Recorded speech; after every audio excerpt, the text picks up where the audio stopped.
Somehow you turn around and everything feels upside down. Look back and say to me, I don't know what I've been missing. Oh, the same place, the same things look different somehow. Oh, the fine lines, the deep seas that keep us out.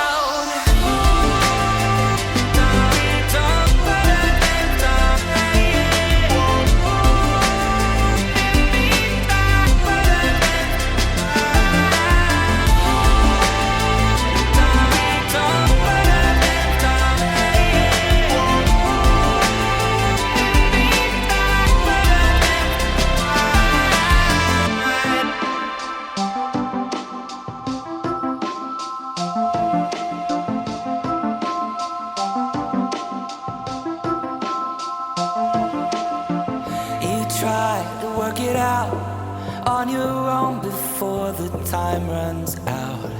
With a reckoning, reading all the words you sent me.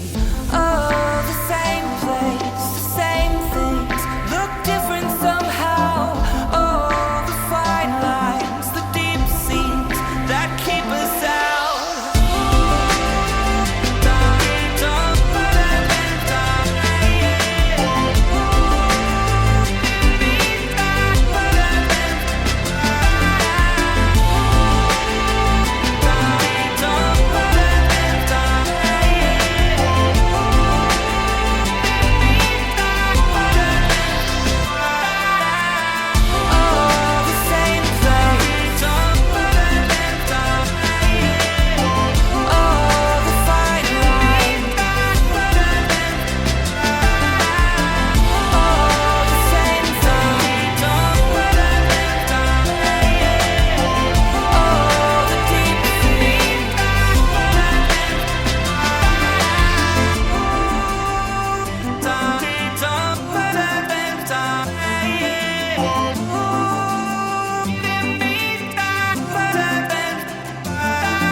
Okay, I am heading out to the shopping district to drop off some supplies out of my shop over there, Sticks. You can see the shopping district has really been growing. We've got a lot of cool, unique builds all over the place. We got the cool portal here designed by Geeksqueek. He bought the portal area so that he can decorate it as he saw fit, and I love it. Over there we have our real estate building going in, soon to be up and operational, hoping to sell all these great plots of land we have. And there you see the winner of the road competition, Mineless, has started to put in the roads and they look great. We have a nice town center going now. He spelled out ZetaCraft with bushes and, even put some lichen on top, which is pretty cool. That'll be a nice effect, make it glow at night and all. Love it. Great road design. So why don't we go ahead and head on over to our shop and see if anything needs some restocking and just drop off some of these extra supplies I got. Oh, hey buddy. Now over here you guys see I've started selling hay bales for 1 diamond per 32 blocks. Well, that's great and all, but my little wheat farm wasn't able to really keep up with the demand of selling hardly any of these without being around it constantly. As you may remember, I have just one of those single wheat pods back in my place, a villager farm. So my plan is going to be to add another wheat villager farm trading pod thingamajig out there at my base, but just one's not going to cut it, so I'm going to make a quad wheat farm out there. I've never actually made a quad version, but can't be too hard. It's just you make 4 of the one, right? First, I'm here in the shopping district, and I've recently mined up a good amount of diamonds there, so gotta spend them. I can't hold on to them. So let's take a look around the shopping district and see what kind of supplies I can stock up on this time. Rockets here at Rusty's shop. Never have enough of these. I try to split up and buy from both of the rocket shops just to help keep the economy going, you know. Over here, books. I'm going to skip the bookstore for now because I have recently died 3 times and lost all my stuff each time and have spent a ton of money at the 2 bookstores here in town. Let's head over to one of my favorite shops, Minimalistic, which recently got an upgrade. Very Barge 2.0 like. Love this place. I've spent a ton of diamonds here and I don't see that changing anytime soon. Coarse Dirt, another one of my favorites. I use this stuff all over the place. Something else I can never have enough of. Shroom lights. Love these. One of my favorite light sources. So I might as well grab a bunch of those. So I got them sitting around. Oh, hey, buddy. Something else I'm going to be using a bunch of is the powered rails. Sure, I can make them myself, but why when I can buy them? The reliable redstone stand. This is a fun little build, and I'm really happy to see it in the right hands now. Over here we see, this is Robbie. He lost his brother Remy in an explosion. Oh, that's great stuff. If you didn't know, Robbie originally owned that redstone stand. It was Reliable Robbie's Redstone, in direct competition with Ricky's Reliable Redstone. But then there was some dispute on who Robbie might be because someone on the server might share a similar name in real life, so his brother Remy stepped in and took over the stand.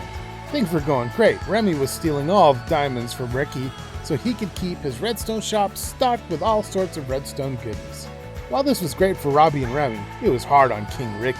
But the fates of Minecraft stepped in. Megatecha came by, he was checking out the shop, and a rogue creeper came up and blew up the shop. If you ask me, it was so fitting. A hilarious end to Robbie and Remy's reign. So with the business in shambles, the best thing that could be done, Ricky stepped in, purchased the shop, but not the land. So he moved the shop over there and rebuilt, and now, as I said, is where it belongs as part of Ricky's redstone empire. Leaves. Always want leaves. Over here, Bargain Bin, they have netherite for sale. I am going to go ahead and buy my second bar of netherite from them, and that will be my third bar total. I'm going to grab some extra logs so I have them so I don't run out anytime soon. Big fan of the birch this season, using a lot of that. And finally, I've decided I'm going to be using a lot of quartz in my build this season, so any quartz I can get to help ease that grind of quartz gathering will certainly help. So I am going to go ahead and spend the last of my diamonds on this quartz. And so I believe I started with 67 diamonds or so, and if we look here, we'll see what all we got. Not too bad. Not too bad. This is a whole bunch of supplies that I'm gonna need at some point, I'm sure, especially these rockets. I am going through rockets like it is just air, and I am breathing them up. Over here, this is also stuff I've bought, and don't forget that netherite ingot, which is in my ender chest. So our shopping spree is done. We're gonna take these goods and head back to base. Because like I said, I've got a pretty big villager wheat pod trader thingamajigger thingy. Yeah, got that going on back at base. I gotta build it, and I've been prepping an area for it. So let's go ahead and get on with that build, shall we?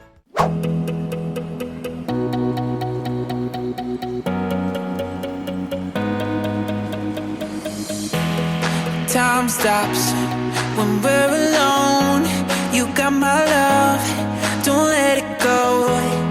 Feels like we're paper thin, one step away from caving in. When you're out where all the wild roams, and you're looking for a way back home, I'll be the light that only you can see.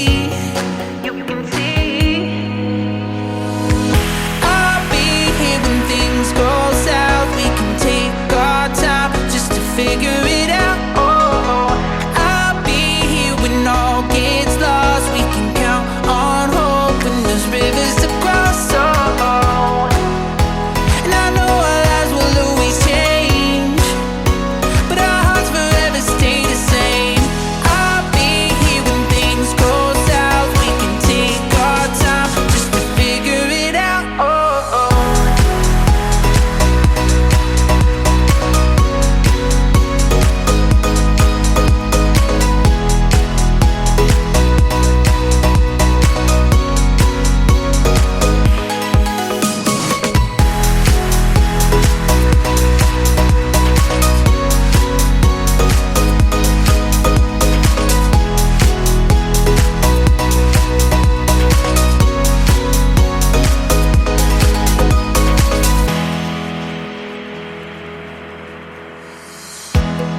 Time stops when we're alone. You got my love, don't let it go. Feels like we're paper thin, one step away from caving in.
And here we have the map of the place. As you can see right there, the building that we just put up is finished, and it is sitting in a sea of green, which is actually a sea of wheat. One great thing about covering this whole portion of the island with wheat is it's all completely spawn proof. Nothing can spawn anywhere on that island. Right there, that's some other stuff I've done. There's the base that's going to be going in, the main living section. And right there is the waterfall and the little cave area I've been living in for the most part so far. And of course, over here we have the village. There's the pumpkin melon farm, the carrot farm, the wheat farm, which has been supplying all of our wheat until now. Now right here, that is the old iron farm area. You probably remember I had a dirt iron farm right there, which I made in the very beginning, and it finally outlived its location. I had to move it. So I took the old one down and I moved it over just a few blocks, and now it's right there. And it works a lot better in the general area. Plus, I gave it a cool little theming design. So I'm going to show you guys what I did there too. I think you're going to like it. So why don't we go ahead, head on up above ground, and I'll show you guys what I have as a finished product for this area. So if we're crossing our main bridge here, we can see up there in the sky the new iron farm. No longer dirt, it is now made out of gold and quartz, and a glimmering beacon of beauty in the sky, rocketing golems to their death below. As you can see, it's being held up with the magical pillars of the area. Every time I'm in a new world, I like to do some kind of new light post, and they're normally more like a light post, but this season I thought I would try out this. For me, this season is all about weird shapes and trying out designs and shapes, and of course trying to keep it in a bit of an elven theme, my idea of an elven theme. Since we have hobbits and dwarves on the server, I figured might as well hit that elven side of things. And so yeah, this is going to be my take on elven. Also, noting the deep slate above ground everywhere, I'm going to coat this whole area and turn it into a lava type biome. So these are lava elves of some sort. So before, the iron farm was pretty much right above here, and the golems would fall down, they'd get cooked right here, and all their loot would be here. I've moved some masons in over here just to help me get blocks of quartz occasionally, to help supplement that grind for quartz that I'm going to need for the area. But anyway, up here, we have the new iron golem farm. You see there's an iron golem cooking away right there. We've got some raw iron blocks. This one's getting ready to get shipped out. We've got a cool kitty taking care of the place, and we've got now a lot more storage. Over here, you can kind of sneak through, kind of see the back of it. Put some dripstone in, try to give it this just natural, random kind of look. And I threw the deep slate iron ore in, you know, just to help theme it a little, because this is an iron farm. And sure, it looks cool down here, but it looks like just a blob, right? Just kind of a blob of deep slate. So let's take a better look at it from a higher angle. And there you can see we have a lava pool up here. Yeah, nice. Tried to hide the water stream down there and all the glass as much as I could, but when you're up here, you're going to see it. But as you can see, I've got lava flowing down into the kill chamber. Golems fall in, and the lava keeps them pushed up against the glass, so all the loot goes down in there, and everything's nice and fine, and we get everything. Whoa! There you see a golem? So yeah, the iron farm is cooking away. I love the new look. It's incorporating the volcanic look of the island, and it's way cooler than a dirt iron farm. And so if we got our bridge there, the town over there, our kitty here, iron golems cooking right there, our turtle breeding area for our scoots, we have right here, of course, the new villager wheat potificator. You can see over here I did upgrade the portal a little. It still needs some work, but yeah, it's a tight little area, and decorating has got to be kept to a minimum. But yeah, I really like these. Oh, it's kind of cool. But let's go ahead and travel on over to the wheat farm itself. It is a larger scale build to crank out wheat and, of course, seeds and bone meal. We get quite a bit of that as well. You can see an idea of what kind of amounts of those we've been getting. I've been pulling the wheat out so that I can bring it to the market and add more to what we're selling out there. You see, we got basic little decoration around the area. We got our ender chest over here in case we need it. We got cats guarding all the doors just in case a creeper finds his way up here. But this area The whole island is spawn proof, so that should not be happening. Over here, this is just kind of out into the open fields. Not much there. But then over here, this is how we get up into the works. Here you can see, yeah, we have our, there we go. We've got our mine cart going back and forth on one big track. And if we continue up a little further, here we can see the farms themselves. And of course, it's always nighttime, so it's nighttime, and the villagers are inactive, sleeping, standing in place, not doing much. Doesn't even want to look at me. Hey, buddy. That's right. Sorry to wake you, but yes, this is it. 4 pods of wheat farm growing. We can get through them like that to each other one. And this cool little area, nice little vibe up in here. And for the big reveal, what it looks like at night with lights and all that, look at that. The area is really starting to come together. The golden wheat with the colors from this new wheat farm, with the golds and the tans and all of that, I think looks really nice together. So, underwater, this whole area, and there's deep ravines through there and all the crazy stuff with the new caves, until a little ways out, and I'm going to surround the whole island with the deep slate volcano look. It's still in an early stage in most places where it's just the deep slates. Some tuff may be added in as well, but as time progresses, I'll add more layers of detail, and it's going to look a lot nicer as we go. But this river here goes into the bay over there and then out into another river, and I've started surrounding this area with conduits so that we can see underwater, we can move around really easy, and it just feels really nice under there. We don't have to worry about breath anymore, which is awesome. And the underwater feature in this area is going to be a real main attraction for me. So I want to show you guys a little bit of what it's looking like so far. So first off, if we take a look down there, you can see all that lit up rock. Ow! Ow! I'm gonna die. So what those are streaks of tuff that act like striation through the rock and all of that. And I put lichen on it so that it glows. So those areas create this nice little feel of the edges and all of that. Ah, he found me again. Oh, he's kicking my butt. On a baby zombie down there in the pool. Place is still pretty dangerous. But yeah, I'm really liking the vibe from the tuff down there that's getting lit up. It adds a cool little look. And while there's still a ridiculous amount of... Okay, I showed you guys the tuff. You got the picture. I went ahead and lit it up so we can see a little better underwater. But I thought I would take everybody on a little trip through the area underwater just to see the vibe that we got going on so far. Now currently I'm over Hypnojo's base. His base is down here underwater, so I started putting conduits in this way. See one there, there's another one there, and pretty soon this whole area is going to have conduits. But as we see underwater here, as we start to come into my area, we'll start to see the deep slate because I've got it already out here so far. I'm going to keep spreading it out and around and all over and trying to make it look as natural as possible, but that takes a lot of time because we're talking about a massive area right now. So here we have another conduit keeping us safe and well aerated underground, and now we're starting to get into a little bit more of a real deep slatey area. We have the overhangs from the buildings above the village, and we see some of the tuff with the lichen on it to get that effect.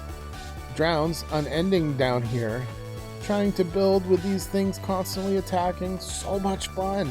Starting to get in a little further. We got a lot more decoration in this spot here. You can go off that way or you can go off this way. Either side, it will take you out into the bay. But yes, you can see a little bit of the decoration going on there. I really like how that looks. And then as we spin around, you can see the bay itself. We have the conduit in the center. This thing goes very deep down. We have tridents being flung at us constantly. Over here, we've got more and then more. Look at this. Doesn't it look amazing down here like this? With even more decoration to come, this place is sure to be a wonder to behold. As you see down here, we've got another trident thrower. We got a secret over there, and then Tridents everywhere. Let's go up in here. Much safer. So the Drownder's still after me, but as you can see over here, I put in a bit of a custom geode. I thought that would look really cool. It looks good from above at night when it's all lit up. And yeah, it's just a big geode with a funny little shape to it. We have this big center platform over here. Stretches up over there, goes way down over there. There's that. Then over here, we got more stuff. There's little nooks and crannies all over the place. Some of them still need decorating. But you never know what you'll find around some of these corners. Something else that's great, this area is providing me with a nice amount of glow squid, so that's where I've been getting all my glow ink sacks to sell. So yeah, this is what the underwater is going to be looking like for the most part. And it's just going to get cooler as it goes. I'll eventually start building structures down here too, make it kind of livable and have some stuff to do, have secrets hidden all over the place. So the area is really starting to come along. I'm pretty dang happy to be actually building now out here. I've got enough material where I can start doing so confidently without having to worry about rushing off to farm more. And there's a lot of building to come, as you can see in the background. That's going to be the main palace type area for all the elves. Oh, and you may notice here this cool shield. That banner is by EVIO. I love this banner. You may not know this about me, but every time I make a new shield, I like to make a new banner to put on it. It's something on theme, but looks cool, and I try to make it a unique, different one every time. But EVIO's got that cool banner shop, and I really love this one. I thought it would look amazing on a shield, and it does. So I figured, you know, I don't have to make them all. Yep, and I love it. Yeah.